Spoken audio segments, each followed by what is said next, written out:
Hey Explorers, it's Jessica, and today on Exploring the Local Life, I'm probably making one of the hardest videos I've ever had to make. Obviously you've noticed I've been making a lot of videos, and also I have this crazy, it's a wig, it's not my real hair. So I'm going to explain what we've been up to and why I have this on my head. So stay tuned to find out everything that's been going on.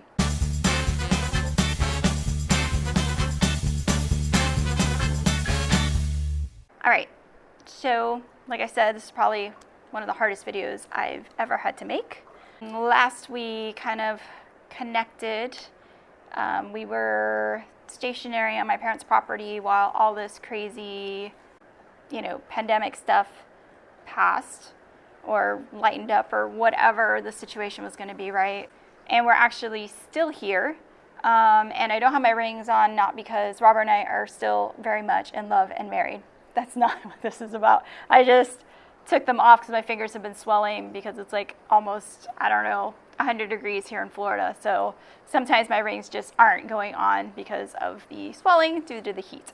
But anyway, we're still here. It's not really related to everything that's going on with the pandemic. A lot of people have been able to leave, and as states have been opening up, people have been traveling and doing a lot of stuff, but we have not left. Robert is back to work. He took almost 2 months off. He was given kind of leave from his job at Frontier with half pay, and he took that. He was here, but then his company opened it back up, that they were able to take people back. So he's in Colorado and commuting back and forth. So he's back to full-time work and full-time pay, and I'm still here. And you might be wondering why I'm not there, what's going on. You can leave, whatever. Well, during that time that Robert was off, back in May, I was actually diagnosed with lymphoma. This is my first time saying it out loud, actually, verbalizing it. I have written it down or typed it, but I've never said it. So that happened in May. I had a port install, had surgery done. My port is right here. You can still see some of the scars there, and that is so that I can receive chemo treatment. And I have been doing that, and that started like the day after Memorial Day weekend is when I started my treatment. And tomorrow, what day is it?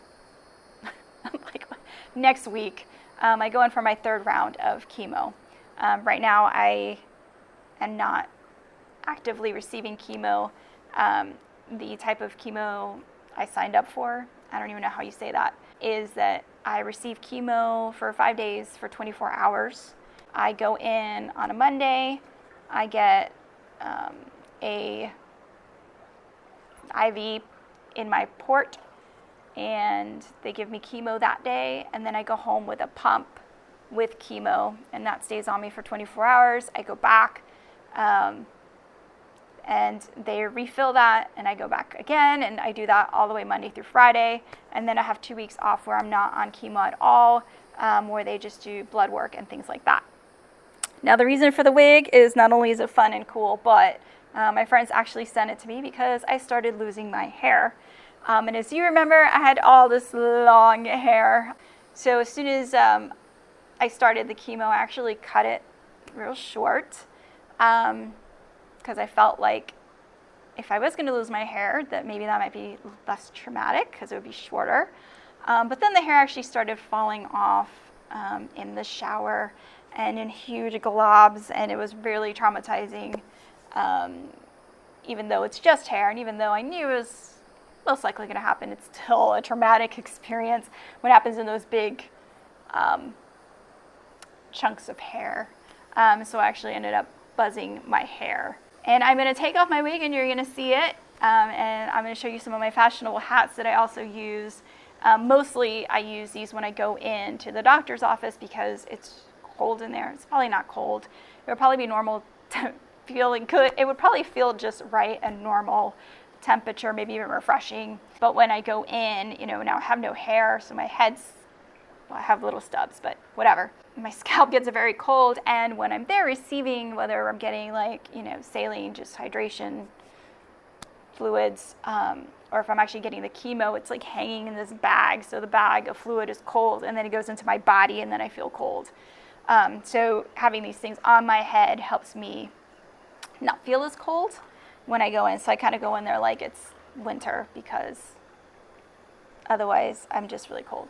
So without further ado, I'm going to remove my wig, and you will see me without any hair whatsoever. So here I am, me, for real, no wig.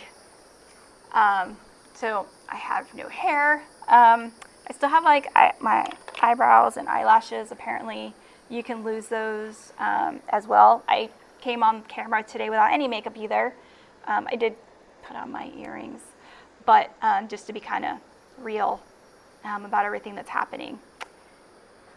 So anyway, this is my normal look, and I do, not that I'm going out or anything, I basically go from my parents' house to the doctor's office and back, but every now and then, you know, we might stop to get like something from Target.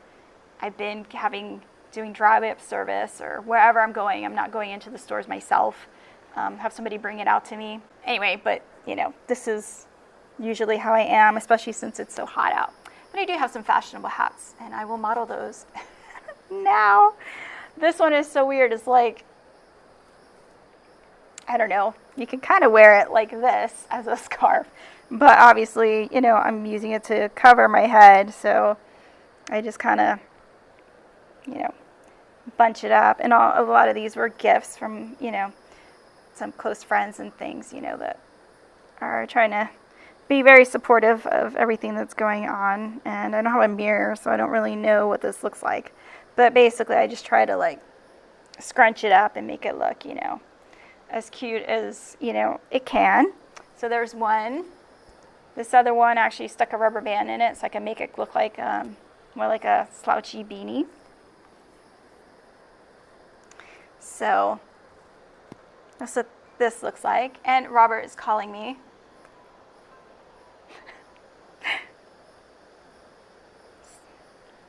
All right, so that was Robert. So see, this one makes it look more like a slouchy. And again, I don't have a mirror out here.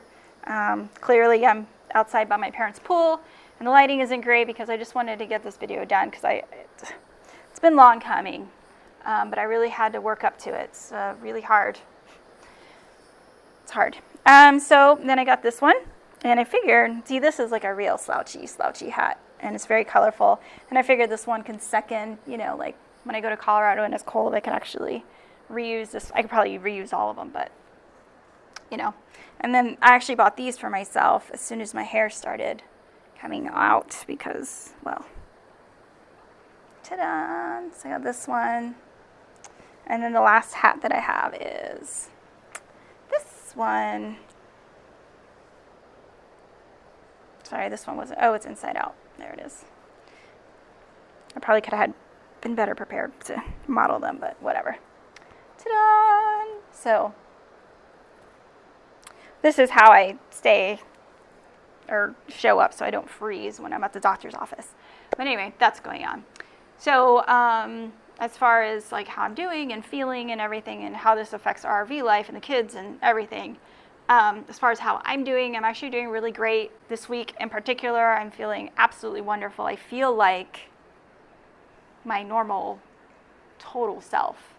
You know, I feel great. There's other weeks or days where I don't feel great, or, you know, I do have some pain or discomfort. That week where I'm getting my chemo, I'm actually physically feeling okay on that week. The fact that I have this IV and I have to have that pump with me, like I have it strapped to me like the entire week, all 5 days.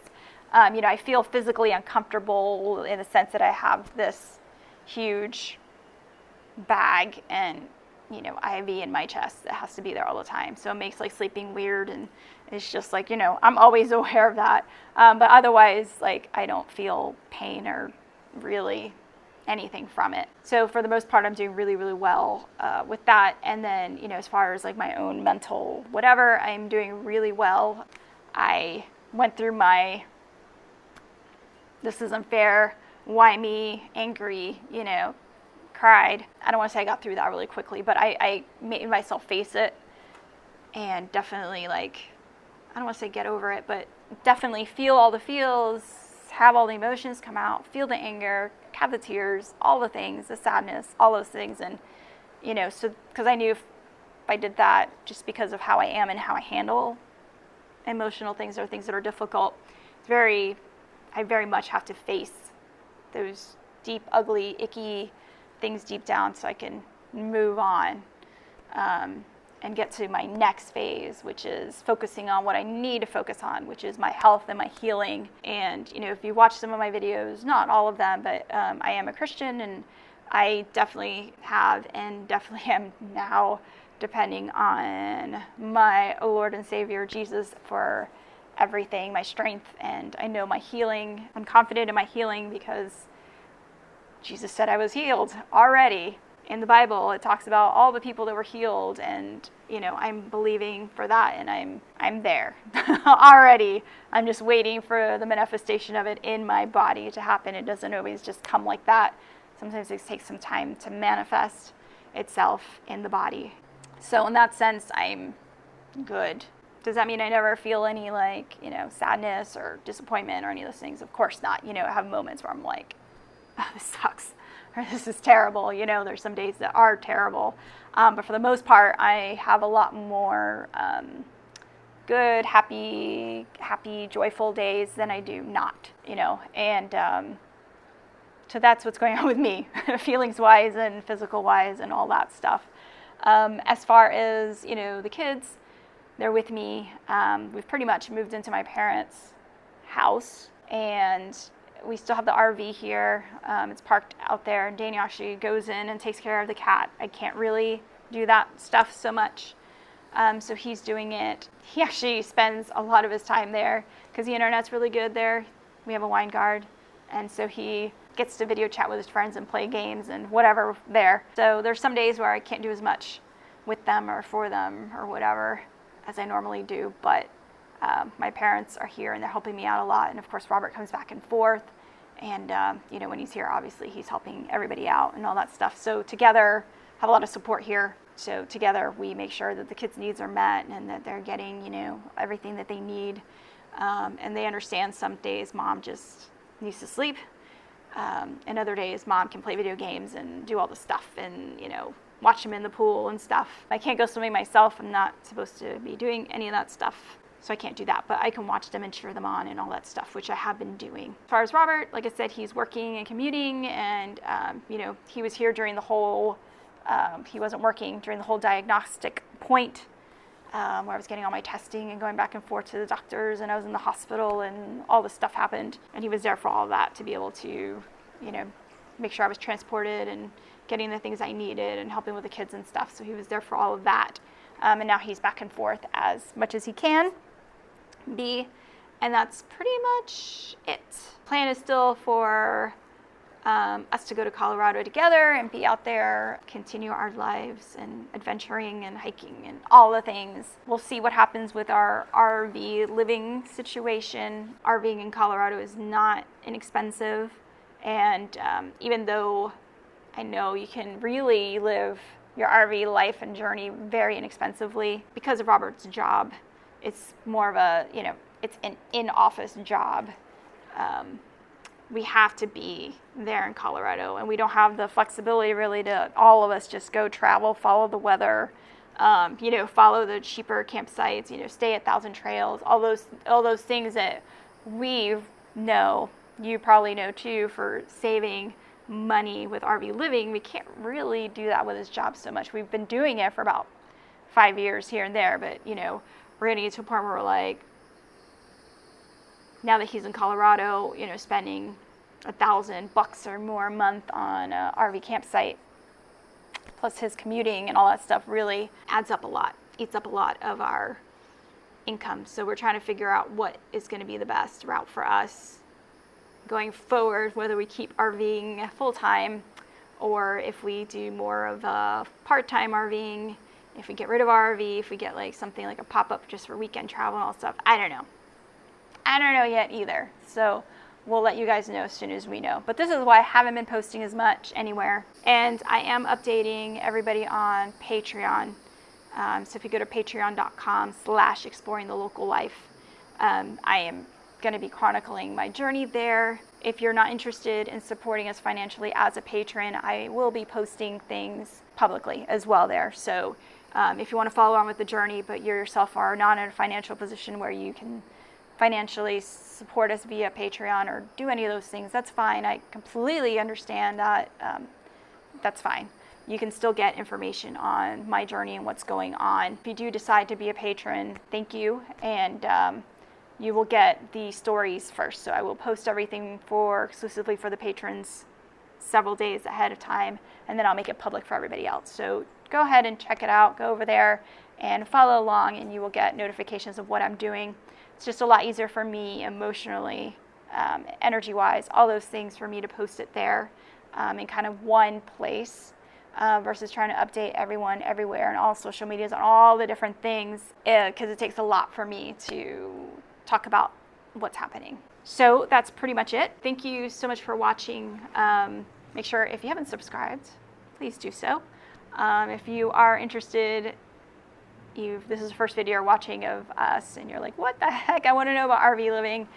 We have tons. We have like 5 years worth of videos about our RV journey. So go ahead and look at some of those, and yeah, I'll catch you guys later. Thanks. Bye.